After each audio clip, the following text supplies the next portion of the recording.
皆さんこんにちは。スティーブ的視点のスティーブと言います。ちょっと困ってます。なぜかというと、まずご案内させてください。日産スカイラインの箱スカ、トヨタコローラの AE86、 RX7FC、 ランボルギーニのムルシアラボ、フォードのラプター、ママのトヨタフォーランナー。第2ガレージの方に入ると、あっちゃんの日産 240SX のドリシャ、日産スカイラインフォアドアのスカイライン R33、 日産のサニートラ、藤原トップ10仕様のスバルサンバ、属車仕様のフェアレディ Z、 ダットさん 240Z です。日産グロリア330グロリア、トヨタスープラマーク4のスープラ。その他にここにないのはあっちゃんの日産スカイラインの R33、 そしてあっちゃんの毎日乗ってるレクサス、そしてそれ以外気づいたことのある方もいると思うんですが、こちらへ謎の車両はこの下にあります。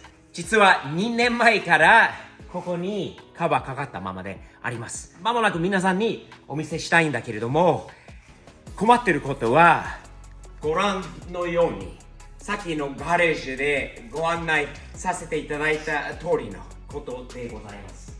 場所はありません。もうないです。車がありすぎですね。こうなってしまうと困ることは、手放さなきゃいけないことになるんだけれども、困ることは何を手放すのか、どれを手放すのかっていうことになってしまうんですよね。全部好きです。すべての車、持ってる車は好きです。正直に言います。若い時に、自分のお父さんに教育されたことで、車は金があれば車はいくらでも買えると。車にその愛情っていう気持ちはないと。これ売ってまたいいのは買う。またそれ売ってまたいいのは買う。そういう感覚だったんだけど、自分は年取ると、そしてまた子供、息子できたあっちゃんと一緒に車のいじりとかしている中で、やっぱり特別な車両があります。すべては本当は特別なんだけど、超特別のレベルの車があります。その車たちをまずご案内します。皆さんチャンネル登録をよろしくお願いいたします。そしてインスタ、ツイッター、フェイスブックもやってます。@StevePOV でフォローをよろしくお願いします。で、先日の動画でも言ったんですけど、箱スカはやっぱり特別な意味があります。で、もう一番ですよね。次はダットさん、フェアレディ Z240Z。この車もう長年も持っているし、箱スカと同じく特別な意味があるし、大好きな車です。これはもう売れない車両ですよね。そして次はあっちゃん。息子のあっちゃんがやっぱり大きくなってきた、自分2人で頑張って作った改造した、全部作り上げた RX7FC。これ売れない車両ですよね。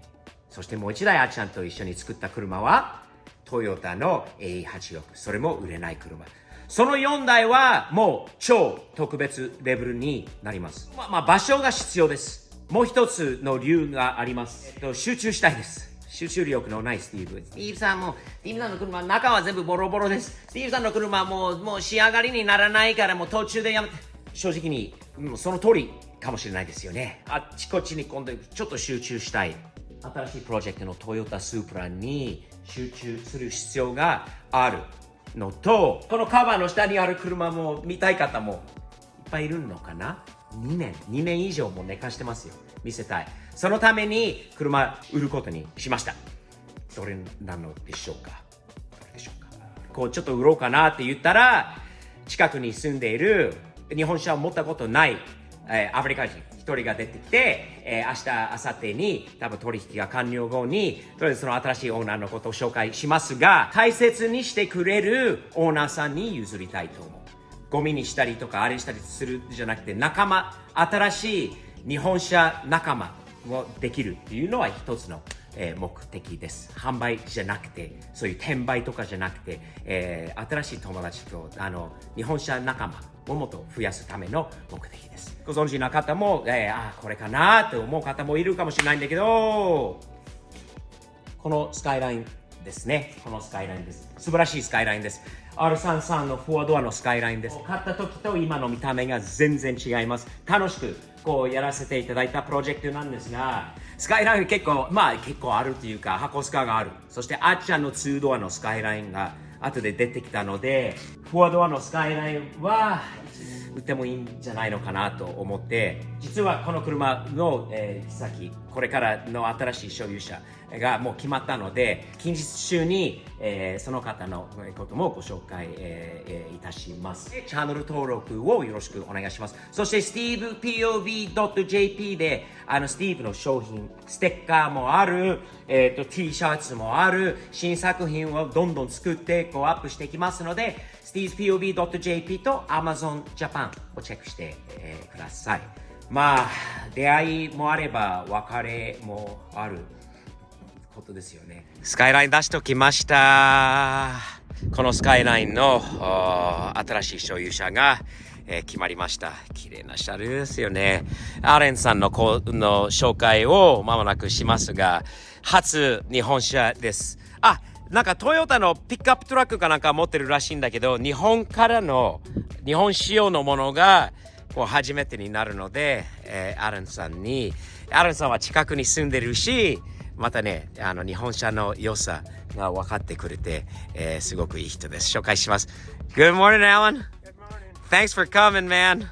Appreciate you coming and buying this beautiful car. Alan, I want to welcome you to the JDM community. Thank you. You're a car guy. Yeah. You have a Trans Am. Yeah, my little Toyota mini truck. You have a Toyota Mini, but Well, that's a I'm left-hand already- drive, right? Yes, it's regular. So this is your first right-hand drive ever? Yes, sir. And you live local, so I'm hoping, again, I promised the fans of my channel that if I had to sell a car, which I'm not in the sales business of selling cars, but if I had to sell one and get rid of one, I would try to get it to somebody who's going to be local, going to love the car, respect the car, take good care of the car, and be part of our community. And Yes. hopefully have this car show back up on videos again. Yes, I'll be around. Can we expect that? Yes, we can. That's awesome. アルさんはすごいいい人なんで、初日本車は本当に車を大切にするタイプなので、大事に乗って大事にしてくれると思うので、安心です。I think everybody will be very happy that a nice guy like you got this awesome car. Thumbs up to you. Best of luck to you. And look forward to seeing you at some shows coming up. Thank you. Thanks. アルさんは初日本車かっこいい。なんかドキドキして昨日眠れなかったって言ってた。右ハンドルしちゃってペダルとブレーキもアクセルとブレーキも反対なのかっていうことを聞いてくれ、確かめてくれた。そんなことないよって友達にそう言われたって言ってたんだけど、かっこいい。いいね。すごい嬉しそうに新しいオーナーさんが嬉しそう。See you, Alan. Thanks, man. Thumbs up. かっこいい。本当にこの一台の日本車のおかげでアレンさんは間違いなく新しい友達といろんな人との付き合いも新たにできることを願ってます。アレンさん、また近いうちにお会いしましょう。気をつけてね。かっこいい。そしてスカイラインじゃあね。バイバイ。